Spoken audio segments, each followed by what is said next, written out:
La paix de notre Seigneur Jésus-Christ soit toujours avec vous en ce 23e dimanche du temps ordinaire.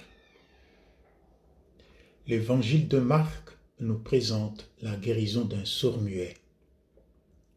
Les nombreuses guérisons opérées par Jésus dans l'évangile peuvent être regroupées en 3 catégories. La première, les guérisons opérées par Jésus sur la demande du malade lui-même. Par exemple, la guérison de l'aveugle Bartimée de Jéricho. C'est l'aveugle lui-même qui demande à Jésus, « Rabouni, que je retrouve la vue ». En Marc 10, 46 et 52. La deuxième catégorie, les guérisons opérées par Jésus sur sa propre initiative. Personne ne demande au Seigneur de guérir l'homme à la main paralysée. Lui-même, le Christ, prend l'initiative de ce miracle. En Marc 3, 1 à 6. La troisième catégorie, les guérisons opérées par Jésus sur la demande ou l'attitude des frères, parents et amis du malade. Jésus guérit le paralysé sur la foi de ses 4 frères. En Marc 2, 1 à 12.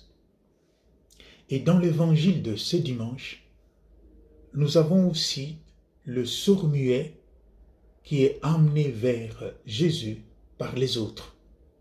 Les autres l'amènent vers Jésus pour être guéri. Les guérisons opérées par Jésus ont toutes un dénominateur commun: restituer au malade sa dignité de fils de Dieu. Le sourd-muet est une personne amoindrie.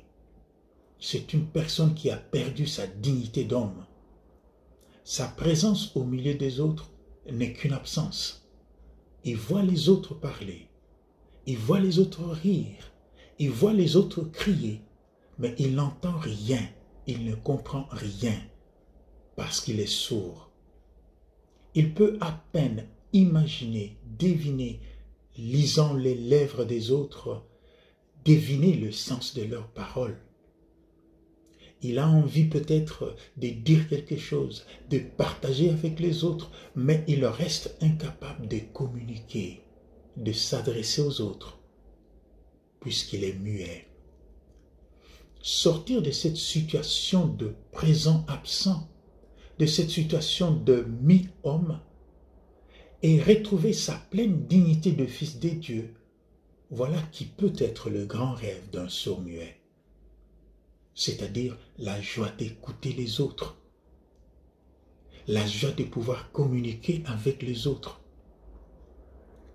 Nous aussi, nous savons que cette situation de sourd-muet n'est pas seulement que physique, elle peut devenir spirituelle.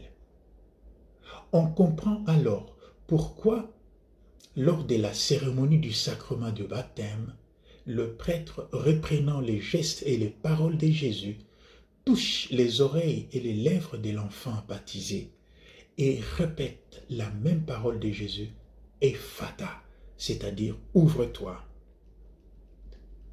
Comment alors pouvons-nous actualiser cette parole de ce dimanche?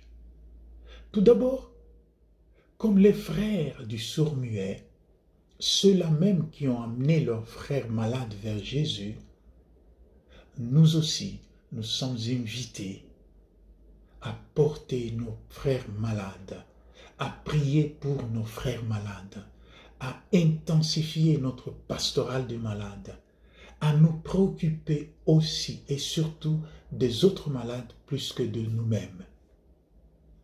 Alors prenons un moment de silence pour rappeler tous ces malades pour lesquels nous sommes invités à prier.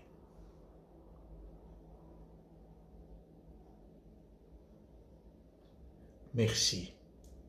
Ensuite, nous savons que nous aussi, nous pouvons devenir de sourds-muets au point de vue spirituel. Quand nous bouchons nos oreilles à la parole de Dieu, quand nous nous fermons les oreilles à tous les autres propos d'amour et de miséricorde, laissant place aux propos de violence, des mensonges, des divisions, nous sommes des sourds spirituels.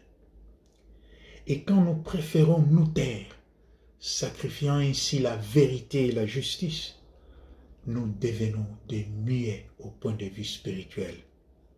Que Dieu nous donne la grâce et le courage de sortir de cette situation de léthargie spirituelle et que chaque jour de notre vie retentisse encore cette parole qui nous accompagne depuis le jour de notre baptême.